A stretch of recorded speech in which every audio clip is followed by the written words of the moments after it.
Hi friends, నేను మీ విజయ. గున్ని రసోయిలో అందరికీ స్వాగతం, సుస్వాగతం. ఈరోజు నేను మీకు ఆనపకాయ మస్తు మసాలా కర్రీ చెప్తాను. చాలా బాగుంటుంది. చాలా తక్కువ టైంలో అయిపోతుంది. ఆయిల్ కూడా తక్కువ అవుతుంది. నార్త్ ఇండియన్ స్టైల్లో ఉంటుంది. ఇది వేగం అయిపోతుంది. రోటీలోని, చపాతీలోని, రైస్లో కూడా చాలా బాగుంటుంది. రండి ఎలా చేస్తారో చెప్తాను. దీనికోసం ఏంటేంటి కావాలో చూడండి. ఆనపకాయ సన్నగా తరిగాను, పెద్ద ముక్కలు కాదు, కొంచెం మీడియం సైజు ముక్కలు తరిగి పెట్టుకున్నాను. టమాటా 3 టమాటాలండి తరిగి పెట్టుకున్నాను. ఉల్లిపాయ, ఒక పెద్ద ఉల్లిపాయ, చిన్నవైతే 2, పెద్దదైతే 1 ఉల్లిపాయ, వెల్లుల్లిపాయలు, మిరపకాయలు, పచ్చిమిరపకాయలు, అల్లం, అలాగే కారం పొడి, ఉప్పు, ధనియాల పొడి, పసుపు, జీలకర్ర పొడి, గరం మసాలా. ఇవే రండి కావాలి. రండి ఎలా చేస్తారో చెప్తాను. ముందుగా స్టవ్ ఆన్ చేసుకున్నాను. కుక్కర్ పెట్టుకున్నాను. అందులో కొంచెం నూనె వేసుకుంటున్నాను. 3 చెంచాలు నూనె వేసుకున్నానండి. నూనె వేడవగానే 1/2 స్పూన్ జీలకర్ర వేసుకోవాలి. జీలకర్ర వేగిపోయింది. ఇప్పుడు ఇందులోని పచ్చిమిరపకాయలు, 3 పచ్చిమిరపకాయలు, చిన్న అల్లం, కొంచెం వెల్లుల్లిపాయలు ఇవి వేసుకోవాలి. వేసుకొని కలుపుకోవాలి.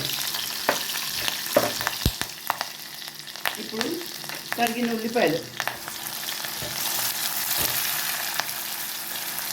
వేసుకోవాలి.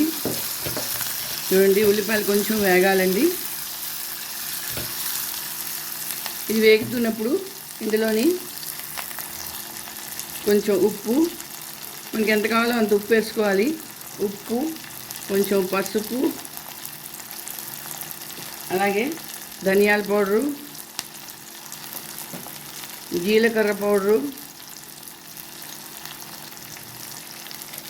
కొంచెం కారం పౌడరు, కారం మీకు ఎంత కావాలో అంత వేసుకోవచ్చు. కొంచెం గరం మసాలా ఇవి వేసుకొని కలుపుకోవాలి. చూడండి, గ్యాస్ కొంచెం సిమ్ చేసాను. మరి హై పెడితే మసాలాలు మాడిపోతాయి. కొంచెం ఉల్లిపాయలు వేగాలి. చూడండి, ఉల్లిపాయలు వేగిపోయి ఇప్పుడు ఇందులోని తరిగిన టమాటాలు వేసుకుంటాం.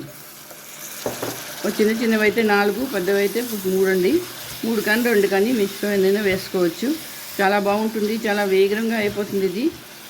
ఇది రోటీలో కానీ చపాతీలో కానీ చాలా బాగుంటుంది. ఇప్పుడు తరిగిన ఆనపకాయ ఇవి వేసేసుకోవాలి. చూడండి, ఇది వేగం అయిపోతుంది. కుక్కర్లో అయితే 2 సీటీలు కొట్టిస్తే చాలండి, ఎక్కువసేపు అక్కర్లేదు.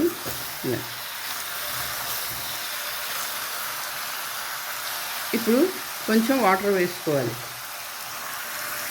మరీ ఎక్కువ వద్దు, 1 కప్ వాటర్ వేసుకొని మూత పెట్టుకొని దీన్ని 2 నుంచి 3 సీటీల వరకు కొట్టించాలి. 3 సీటీలు వచ్చే వరకు మనం గ్యాస్ మీద ఉంచాలి. 3 సీటీలు కొట్టాలి. 1, 2 కొట్టిందండి. ఇప్పుడు నేను గ్యాస్ ఆఫ్ చేస్తున్నాను. ఇది చల్లారనియాలి. 3 సీటీలు అయిపోయింది. చల్లారిపోయిన కుక్కరు. ఇప్పుడు చూస్తాను, ఇప్పి చూద్దాం ఎలా ఉందో.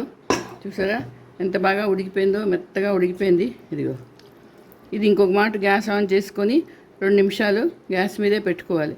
అంటే ఈ నీళ్ళని ఇంకిపోయే వరకు ఉంచుకోవాలి. చూసారా ఎంత బాగా ఉడికిందో. రంగు చూడండి ఎంత బాగా వచ్చిందో దీన్ని.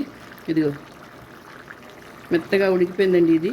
ఇది రోటీలోకి, చపాతీలోకి, ఈవెన్ అన్నంలో కూడా చాలా బాగుంటుందండి. మీరు చేసుకోండి, అందరికీ పెట్టండి ఈ కూర. ఇప్పుడు చూడండి, దీంట్లోని కొత్తిమీర వేస్తాను. కొంచెం కొత్తిమీర వేసుకొని కలుపుకోవాలి. ఇది మీకు కానీ కొంచెం ఇంకా గట్టిగా కావాలంటే ఇంకా నీళ్ళు కొంచెం తక్కువ వేసుకోవచ్చు.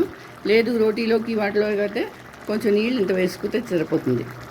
ఆనపకాయ మసాలా కర్రీ రెడీ అయిపోయిందండి. ఇప్పుడు నేను ఇది బౌల్లోకి తీసుకుంటాను. చూసారా ఎంతో టేస్టీగా ఉన్న ఆనపకాయ మసాలా కర్రీ రెడీ అయిపోయింది. ఇప్పుడు దీని మీద కొంచెం కొత్తిమీర గార్నిష్ చేసుకుంటున్నాను. చూడండి, ఇది ఎంతో బాగుంటుందండి. చాలా రుచిగా ఉంటుంది, చాలా టేస్టీగా ఉంటుంది. మరి మీరు కూడా చేసుకోండి, అందరికీ పెట్టండి. ఇది ఎక్కువ టైం కూడా పట్టదు దీన్ని చేయడానికి, కానీ చాలా బాగుంటుంది. మరి నా ఛానల్కి తప్పకుండా సబ్స్క్రైబ్ చేయండి. అలాగే లైక్, షేర్ కూడా చేయండి. కమెంట్ చేసి చెప్పండి ఈ కూర ఎలా ఉందో. మళ్ళీ ఇంకో వీడియోతో కలుస్తాను. అంతవరకు సెలవు.